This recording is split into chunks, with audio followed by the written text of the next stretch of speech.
आइए देखें क्या है आज की खबरों में।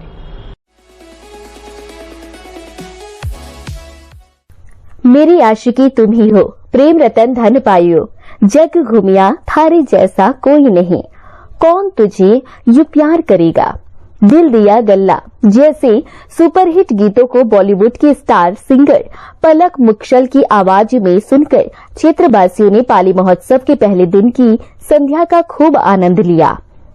पलक मुक्षल की सुरीली आवाज ने दर्शकगणों के बीच खूब वाहवाही बटोरी। Bollywood movie Gabbar is back के हिट गीत तेरी मेरी कहानी है बारिशों का पानी गाने को पलक मुक्षल की आवाज में सुनकर दर्शकगण खूब झूमे। पलक ने दर्शकों के मनोरंजन में इजाफा करते हुए सबको अपने साथ भी गाने को मजबूर कर दिया। दर्शकगण खूब जोश और उत्साह के साथ पलक के गानों में अपने सुर मिलाते रहे। पलक की आवाज का जादू इस कदर छाया रहा कि देर रात तक लोगों के कानों पर पलक के गाए गाने गूंजते रहे।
इक्वल था तो एक राउंड और करते हैं और ये फाइनल राउंड होगा। इस राउंड में जो भी विनर होगा वो final winner. Ready?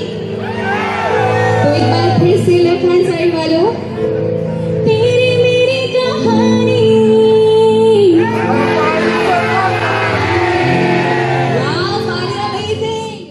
Chhattisgarhi superstar Anuj Sharma के छत्तीसगढ़ी गानों ने भी लोगों का खूब मनोरंजन किया। अनुज शर्मा के भक्ति गीत आरुघे कलसा ने पाली महोत्सव स्थल को भक्तिमय बना दिया। छत्तीसगढ़ की कला और संस्कृति से संबंधित एक से बढ़कर एक छत्तीसगढ़ी गीत सुनाकर अनुज शर्मा भी दर्शकगणों के बीच लोकप्रिय रहे। इससे पहले बचपन का प्यार फेम सहदेव दिर्दो ने भी अपने सांस्कृतिक कार्यक्रम की प्रस्तुति दी।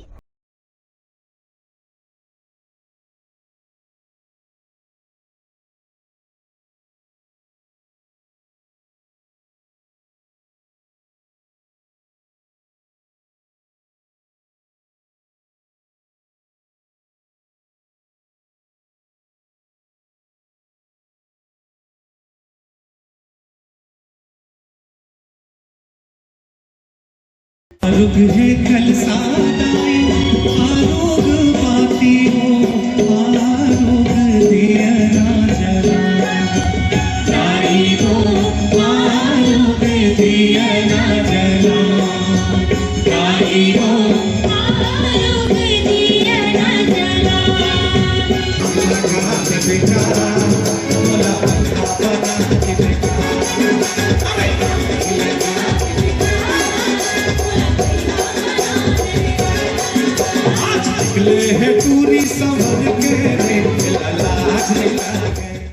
नमस्ते कोरबा न्यूज के लिए संतोष अग्रवाल के साथ अजय अग्रवाल की रिपोर्ट।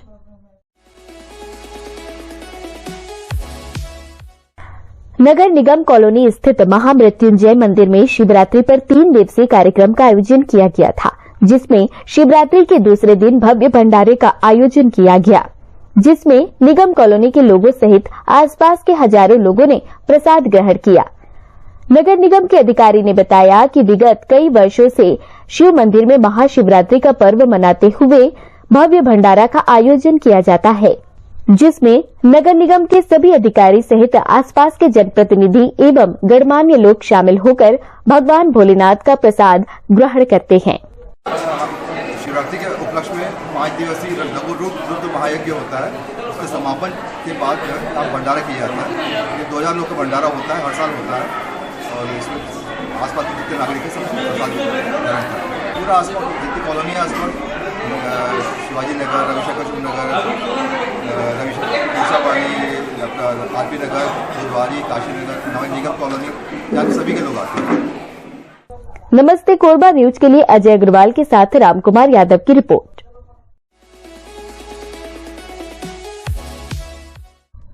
छत्तीसगढ़ बोर्ड के साथ ही सीबीएसई बोर्ड की भी परीक्षाएं 1 मार्च से शुरू हो जाएंगी। आज हमारे एक्सपर्ट बताएंगे कि सीबीएसई बोर्ड देने वाले स्टूडेंट कम समय में कैसे तैयारी करें, स्ट्रेस से कैसे बचे। इन तमाम बिंदुओं पर जानकारी दे रहे हैं कोरबा के डीडीएम स्कूल के प्रिंसिपल एपी सिंह। देखिए, सीबीएसई ने डेट्स एग्जाम के डिक्लेयर कर दिए हैं। बच्चों को जितना भी समय उनके पास अवेलेबल है, अपने सब्जेक्ट के हिसाब से उस समय को सभी सब्जेक्ट के लिए बांट देना चाहिए। और प्रीवियस ईयर्स के जो क्वेश्चंस हैं सीबीएसई के पेपर्स के, उस क्वेश्चन के पैटर्न के हिसाब से अपना प्रिपरेशन शुरू करना चाहिए। एग्जैक्टली जो उनको क्लास में पढ़ाया गया है, पहले जिस भी स्कूल के वो स्टूडेंट हैं, जो क्लास में नोट्स टीचर ने बनाया है उसको रिफर करें और नए आंसर को प्रिपेयर करने का प्रयास ना करें। जिस तरह का आंसर उनके टीचर ने पहले बताया है या उन्होंने पहले एग्जाम में लिखा है, क्वार्टरली एग्जाम में, हाफ ईयरली एग्जाम में, किसी भी तरह प्री बोर्ड के एग्जाम में, उसी पैटर्न को फिर से रिवाइज करें और इस तरह से अपने प्रिपरेशन को सैंपल पेपर की हेल्प से पुराने ईयर्स में जो क्वेश्चंस आए हुए हैं उसके हिसाब से चैनलाइज करें। तो मैं समझता हूं कि निश्चित रूप से वो अपने पोटेंशियल का बेस्ट यूटिलाइजेशन करते हुए बहुत अच्छे मार्क्स एग्जाम में स्कोर करेंगे। देखिए, सभी सब्जेक्ट के हिसाब से आंसर को प्रिपेयर करने के तरीके अलग अलग हो सकते हैं। जैसे मान लीजिए कोई थ्योरी सब्जेक्ट है, उसमें लॉन्ग आंसर क्वेश्चंस हैं, तो उसको उस लॉन्ग आंसर क्वेश्चन के आंसर को छोटे छोटे पार्ट में ब्रेक करें और एक एक पार्ट को प्रिपेयर करें, पॉइंट वाइज प्रिपेयर करें। कोई मान लीजिए किसी सब्जेक्ट में कोई डेरिवेशंस हैं, तो उस डेरिवेशंस को फॉलो अप करने के लिए टीचर्स ने जो स्टेप्स बताए हुए हैं, उस स्टेप्स की बिगनिंग को याद रखें, क्योंकि बिना स्टेप्स की बिगनिंग के वो आगे प्रोसीड नहीं कर पाएंगे। अगर वो एक बार प्रॉपरली स्टार्ट कर लेते हैं उस स्टेप को, तो निश्चित रूप से वो आगे प्रोसीड कर जाएंगे और वो लास्ट आंसर के लास्ट तक वो प्रॉपरली लिख लेंगे आंसर को। तो मैं उसको ये सजेस्ट करूंगा कि छोटे छोटे पार्ट में ब्रेक करें, लॉन्ग आंसर है तो फार्मूलेस को अलग से याद करें। कुछ ऐसे क्वेश्चंस हैं जो questions time and again exam में पूछे जाते हैं। जैसा मैंने पहले भी बताया कि बार बार टीचर उसको कभी क्लास टेस्ट में, कभी क्वार्टरली एग्जाम में, हाफ ईयरली एग्जाम में, प्री बोर्ड एग्जाम में जिस तरह के क्वेश्चंस दिए गए, तो मोर और लेस उसी पैटर्न के क्वेश्चन सीबीएसई में पूछे जाते हैं। बच्चों को किसी भी तरह से कोई डर का माहौल क्रिएट नहीं होना चाहिए, कोई पैनिक नहीं करना चाहिए। मैं उनको ये एश्योर करना चाहूंगा कि उनसे वही चीजें पूछी जाएंगी एग्जाम में जो अभी तक उनको पढ़ाया गया है। देखिए, मैं बच्चों को बहुत ज्यादा लेट नाइट तक स्टडी करने के लिए सजेस्ट नहीं करूंगा, क्योंकि बच्चों का किसी भी तरह से बहुत ज्यादा 3 बजे 4 बजे रात तक पढ़ने से उनकी तबीयत खराब होने का डर होता है। फिर मान लीजिए वो 6 घंटे पढ़े और उसके बाद अगर 2 दिन उनकी तबीयत खराब हो गई, तो निश्चित रूप से वो 6 घंटे का कोई यूटिलाइजेशन हो नहीं पाता है। सिर्फ वो एक काइंड ऑफ सेटिस्फेक्शन है कि मैं 3 बजे रात तक पढ़ाई कर रहा हूँ और अपना प्रिपरेशन कर रहा हूँ। मैं बच्चों को ये सजेस्ट करूंगा कि एट ए टाइम एक सिटिंग में 3 से 4 घंटे बैठे। अगर मान लीजिए वो 10 बजे बैठ रहे हैं, ठीक है, 1 बजे 2 बजे तक सीनियर क्लास के बच्चे हैं, उनको पढ़ना पड़ेगा ही। मैं ये भी नहीं बोलूंगा कि 10 बजे ही सो जाए, तो उनको काम तो करना पड़ेगा। लेकिन ऐसा नहीं है कि एट ए स्ट्रेच अगर वो 8 बजे रात को बैठे और दूसरे दिन सवेरे 8 बजे तक पढ़ेंगे, तो मैं नहीं समझता कि उनका ब्रेन भी इन सब जितनी सारी चीजें वो फॉलो अप करेंगे उसको ग्रेस्प कर पाएगा। उसका ज्यादा फायदा होगा नहीं बल्कि नुकसान ज्यादा होने की आशंका रहेगी। देखिए, बच्चों को मैं इस मैटर में ये सजेस्ट करूंगा कि वो अपने पेरेंट्स से बात करें। अगर किसी भी तरह का किसी भी सब्जेक्ट में कोई परेशानी उनको फील हो रही है, पेरेंट्स से बात करें, टीचर से बात करें। इस टाइम पे मैं जो समझता हूं कि बच्चों को सबसे ज्यादा जरूरत उनके टीचर्स और पेरेंट्स की है। वो अपने इस डर को, स्ट्रेस को खुद हैंडल करने की कोशिश ना करें। ये स्ट्रेस को शेयर करें अपने पेरेंट्स से, अपने एल्डर से, अपने टीचर से। नमस्ते कोरबा न्यूज के लिए अजय अग्रवाल की रिपोर्ट। बुलेटिन में अब वक्त है एक छोटे से ब्रेक का। मिलते हैं ब्रेक के बाद। हमें जानकारी मिली है कि कुछ लोग नमस्ते कोरबा समाचार में खबर चलाने के नाम से पैसों की उगाही कर रहे हैं। आप सभी से अनुरोध है कि खबर चलाने के नाम से अगर कोई आपसे पैसों की मांग करता है तो आप अपने संबंधित थाना क्षेत्र में उस व्यक्ति की शिकायत करें। इसके साथ ही आप हमसे नीचे दिए गए नंबरों पर संपर्क करें। हम निष्पक्ष पत्रकारिता करते हैं। हम अपने कार्य को व्यवसाय की श्रेणी में नहीं रखते। संपर्क करें 7000314479 9827107490।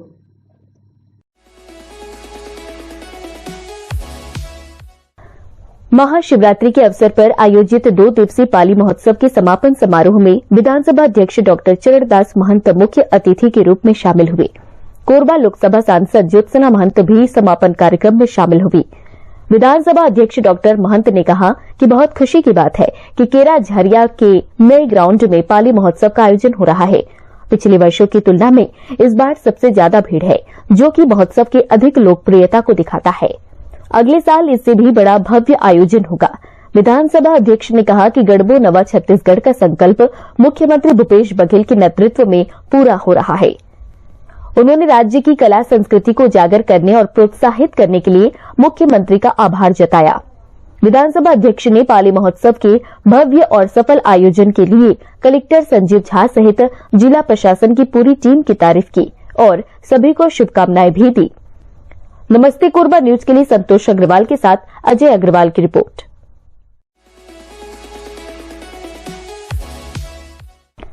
पुलिस और नगर निगम ने शहर की प्रमुख सड़कों पर आवागमन करने वालों के लिए बेहतर यातायात प्रबंधन हेतु अनेक इंतजाम किए हैं। इनमें से प्रमुख है ट्रैफिक सिग्नल। शहर के व्यस्ततम चौक चौराहों पर लगाए गए, लेकिन नगर निगम के तानसेन चौक, कोसाबाड़ी, सुभाष चौक, घंटाघर चौक एवं बुधवारी बाजार के पास लगे हुए ट्रैफिक सिग्नल सफेद हाथी साबित हो रहे हैं। इन सिग्नल को लगाने के लिए नगर निगम ने एक बड़ी राशि खर्च की है, परंतु इसे व्यवस्थित रूप से शुरू करने में कोई रुचि नहीं दिखा रही है। शाम होते ही निहारिका क्षेत्र में यातायात व्यवस्था चरमरा जाती है। ट्रैफिक सिग्नल चालू होने के पश्चात काफी हद तक यातायात व्यवस्था सुधर सकती है। इन ट्रैफिक सिग्नल को शुरू करने के लिए नगर निगम एवं पुलिस विभाग को गंभीरता से विचार करना चाहिए। सिग्नल में ऐसा है कि यहाँ पे गाड़ियों को उल्टा सीधा आवागमन हो रहा है, जिसकी वजह से दुर्घटना का कारण बने रहता है। और ये सिग्नल लगभग साल 2 साल से ऊपर हो गया जो चालू नहीं हो रहा है। और यहीं का है जो निहारिका चौक का ही है जो इतना खराब सिस्टम है। बाकी जगह तो ठीक भी है चलिए, और इसकी वजह से कई सारी दुर्घटनाएं होने की संभावना रहती है। जैसे कि अभी गाड़ी मोड़ते वक्त मेरे साथ भी हो सकता था। सरकार ही इसके लिए जवाबदार है। प्रशासन, निगम, कोरबा के जवाबदार हैं जो इस चीज़ को ध्यान नहीं दे रहे। और मैं तो यही चाहूँगा कि इस चीज़ को ध्यान दें और जल्द से जल्द इसको सुधार करें। सिग्नल नहीं चली तो जैसे सिग्नल नहीं चलेगा तो क्या बोलते हैं, एक्सीडेंट होने का बहुत ज़्यादा खतरा है। देखिए कोई इधर से पार हो रहा है तो कोई देख नहीं पाया तो एक्सीडेंट होकर मार दिया, चल दिया, आगे बढ़ गया, तो बहुत सब परेशानी का सामना करना पड़ सकता है हमें। और ये सिग्नल चलना जरूरी है, इससे हरा बत्ती लाल बत्ती का हमें संभावना जिससे वो मिलता संकेत, अगर नहीं होगा तो बहुत तकलीफों का सामना करने वाली दुर्घटना की आवश्यकता बहुत ज़्यादा बढ़ती जाएगी। तो इसको अधिकारी लोग क्या करना चाहिए? इसको अधिकारी लोग को ध्यान देते हुए सब चीज़ को ध्यान रखना चाहिए और सब चीज़ में नज़रअंदाज नहीं करना चाहिए। नमस्ते कोरबा न्यूज के लिए संतोष अग्रवाल के साथ अजय अग्रवाल की रिपोर्ट।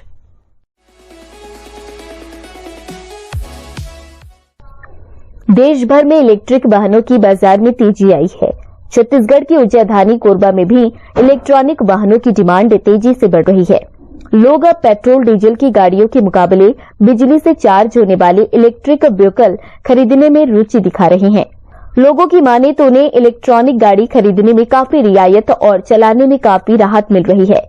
पेट्रोल डीजल वाली गाड़ियों के मुकाबले इलेक्ट्रॉनिक वाहनों की कीमत कम है, इसीलिए भी लोग अब इलेक्ट्रॉनिक वाहन लेना उचित समझ रहे हैं।